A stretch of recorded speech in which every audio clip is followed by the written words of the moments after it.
Authorities in Nevada are still trying to figure out what motivated a wealthy retiree to kill dozens of people and injure more than 500 others attending a country music festival in Las Vegas. Police say 64-year-old Stephen Paddock opened fire on tens of thousands of concert goers from the 32nd floor of the Mandalay Bay Hotel Sunday night before turning the gun on himself.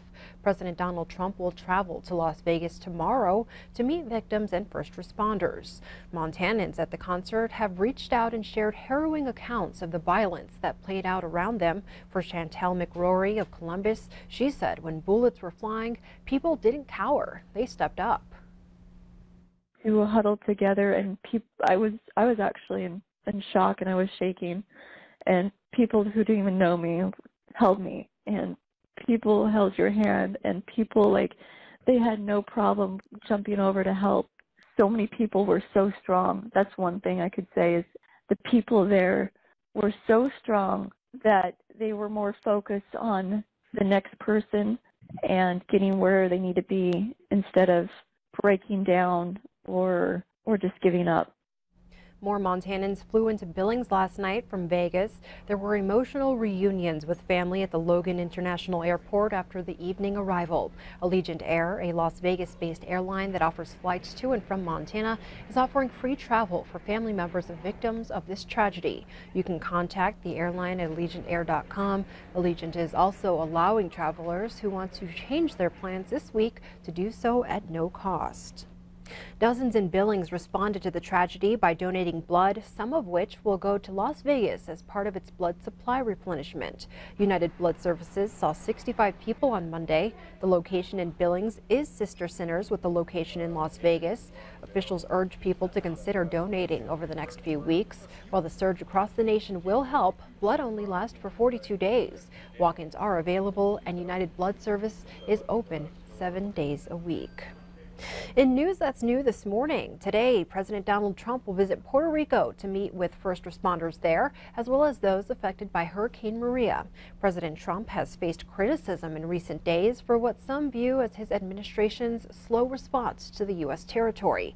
The president also plans to meet with the governor of the U.S. Virgin Islands, another area hit hard by recent hurricanes. Also in the national spotlight this morning, the death of legendary musician Tom Petty. He died Monday night at the UCLA Medical Center after suffering cardiac arrest at his Malibu home. He was 66 years old. In other news, former Montana Congressman, now Interior Secretary Brian Zinke is under investigation over his use of charter jets at taxpayer expense.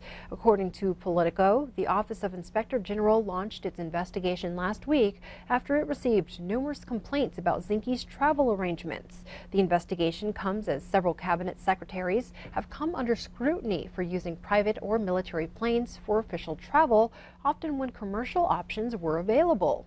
Last Friday, Health and Human Services Secretary Tom Price resigned over his numerous charter flights that cost taxpayers hundreds of thousands of dollars. Zinke's charter trips included a $12,000 flight from Las Vegas to Montana after speaking to a hockey team owned by a former political donor. Last Friday, Zinke dismissed the controversy as, quote, a little BS, saying he took charters only after it was determined that no commercial options existed to accommodate his schedule.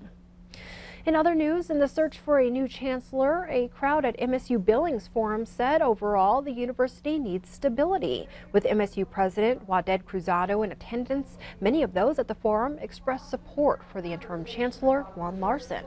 They said Larson has done a great job in his short time with MSUB and also has been instrumental with community outreach. Larson was named the school's interim chancellor last year and has not said whether he plans to apply for the permanent position. I heard today is that we want to have a leader who's very student-centered, that understands the needs of the faculty and the staff, and a person who's able to inspire all of us, the entire community and the region, to elevate MSU Billings to its next level of excellence.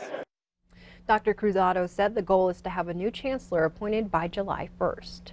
In other education-related news, you have 2 weeks left to vote for your favorite One School at a Time project, and you can vote every day. Boulder Elementary leads with 563 votes. They need help to fund a new playground. Laurel High School sits at 443 votes. Students and staff there are looking to purchase equipment for their new greenhouse. And Skyview High School's theater department wants to purchase wireless headsets for productions in its large theater. They currently have 330 votes. To cast your vote, you can log on to ktvq.com and access the community tab. Voting runs through Monday, October 16th. Prizes range from $2,000 to $500.